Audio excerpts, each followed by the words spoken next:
Assalamu alaikum. আজ 14 ফেব্রুয়ারি। This is the Valentine's day. আজকে আপনাদেরকে দেখাবো আমার বাগানে। এটাও একটা হিমসাগর আম গাছ। এই গাছটিতে গত বছর আম হয়েছিল। ওর পাশেরটা হচ্ছে আম্রপালি। যথেষ্ট পরিমাণে মুকুল ধরেছে, আল্লাহর অশেষ মেহেরবানি।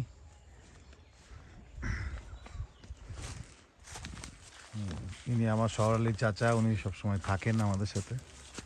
ওই যে আপনার ওই কলা হচ্ছে ওখানে। আসসালামু আলাইকুম ডিয়ার ভিউয়ার্স, এটা আমাদের বাগান আপনারা দেখতে পাচ্ছেন। আলহামদুলিল্লাহ সব গাছে মুকুল এসেছে, সব গাছে মুকুল এসেছে। এটিও একটি হিমসাগর আমের গাছ। সামনের এই গাছটি হচ্ছে গোপালভোগ। আপনারা জানেন গোপালভোগ একটু আগে ভাগে হয়। এটি হচ্ছে গোপালভোগ আম, একটি বড় আম গাছ। এই গাছটিতে এই পরিমাণ মুকুল হয়েছে। এটি একটি হিমসাগর আম। গত বছর আমাকে বহু মানুষ, আমার যারা সম্মানিত ক্রেতা, ওনারা আমাকে অনেক উৎসাহ দিয়েছেন এবং একজন বহুবার আমার থেকে আম নিয়েছেন।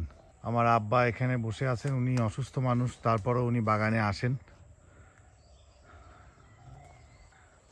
এই বাগানটি আমার আব্বার হাতে তৈরি, উনি পরিকল্পনা করে এই বাগানটি করেছেন। হ্যাঁ আব্বা, হ্যাঁ, এটি আরেকটি হিমসাগর আমের গাছ। আপনারা দেখুন কি পরিমাণ মুকুল এসেছে, মাশাল্লাহ।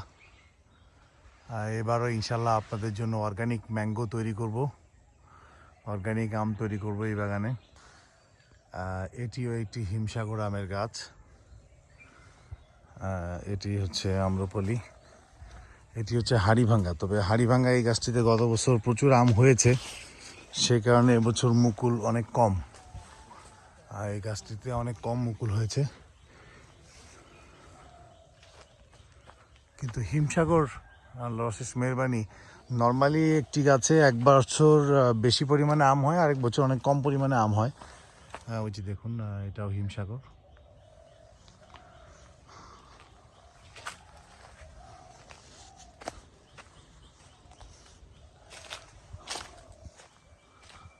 এটি হিমসাগর, এটি অবশ্য হাড়িভাঙা। এটি হাড়িভাঙা, যথেষ্ট ভালো মুকুল এসেছে। এই ছোট গাছটি হচ্ছে মিয়াজাকি। এই গাছটি দুর্বল হয়ে পড়েছে। এটিও হচ্ছে হিমসাগর আমের গাছ, যেখানে পর্যাপ্ত পরিমাণে মুকুল এসেছে। আপনারা দেখুন, মুকুলের স্বাস্থ্য মাশাল্লাহ খুবই সুন্দর। কোনো পোকামাকড়, রোগবালাই কোনো কিছু দেখা যাচ্ছে না এখন পর্যন্ত। সবাই দোয়া করবেন, ইনশাল্লাহ এবারও সবার জন্য অর্গানিক ম্যাঙ্গো তৈরি করব। এবং আমি বাগানটিকে যথেষ্ট পরিমাণে পরিচ্ছন্ন করে রেখেছি। ছোট বুনো গাছগুলিকে আমি এখানে ভেতরে ভেতরে কিছু আম্রপলি দেওয়া আছে, যেগুলো পরবর্তী আমি কেটে দিব, শুধু এই বড় গাছগুলি থাকবে। এগুলো হচ্ছে যে হিমসাগর। দেখুন মাশাল্লাহ কিভাবে মুকুল হয়েছে।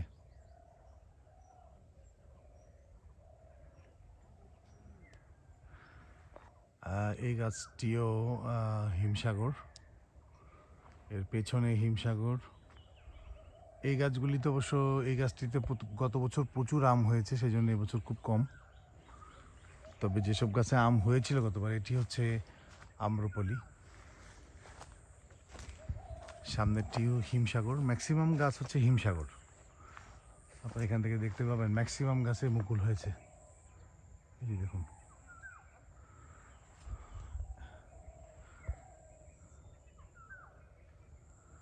তো এই হলো আপডেট মোটামুটি এবছর। ইনশাল্লাহ আবারও আপনাদের জন্য আম তৈরি হবে। আমার বাগানে 3 জাতের আম বেসিক্যালি। মোস্ট অফ দি গাছ হচ্ছে আম্রপলি, হিমসাগর। তারপরে রয়েছে আম্রপলি এবং হাড়িভাঙা। বেসিক্যালি এই তিনটে, এগুলো হচ্ছে যে চারা গাছ আম্রপলি আমের। এই হচ্ছে অবস্থা। দেখুন সামনের গাছটিও একই অবস্থা, প্রচুর পরিমাণে মুকুল এসেছে, আল্লাহর অশেষ মেহেরবানি। এই দিকের গাছটিতেও তাই, এই গাছটিতেও তাই। দেখুন এটাও একটি হিমসাগর আমের গাছ।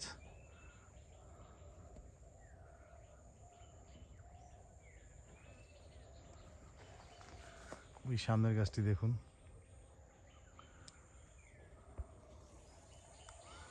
তো এই হচ্ছে আমার বাগান, যেটি আমার বাবার হাতে করা। এখন আমি এই বাগানটি দেখতে যে আপনাদেরকে একটি সাপ দেখাবো। আমার বাগানে কি বিশাল একটি সাপ আপনারা দেখতে পাবেন, দেখতে পাচ্ছেন?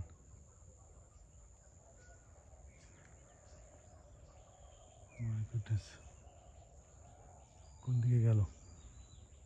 যাই হোক, একটি সাপ দেখাতে চেয়েছিলাম আপনাদের। একটি বড় বড় বড় বেশ কয়েকটি সাপ এই বাগানে ঘুরে, সেটা কোনো বিষয় নয়। সো এই হচ্ছে কন্ডিশন বাগানের পরিস্থিতি। ইনশাল্লাহ এই বছরও আপনাদেরকে আমি আবারও অর্গানিক আম সাপ্লাই দেব। এবং আপনারা জানেন, আমি গতবারও বলেছিলাম সবাইকে যে আমি 2 মাস আগে যে কোনো ধরনের কীটনাশক ব্যবহার করা বন্ধ করে দিই, এবং আম পাকানোর জন্য কোনো ধরনের কেমিক্যাল আমি ইউজ করি না। যদি কেউ কোনো দিন প্রমাণ করতে পারে যে আমি এখানে কোনো কেমিক্যাল স্প্রে করেছি, তাহলে আমি 5 লাখ টাকা জরিমানা দেব। So that is my commitment. আমি সবসময় অর্গানিক আম প্রডিউস করবো ইনশাল্লাহ। আমি গাছ থেকে পাকা আম পেড়ে আপনাদেরকে পাঠাবো। থ্যাংক ইউ, সবাই ভালো থাকবেন। আসসালামু আলাইকুম।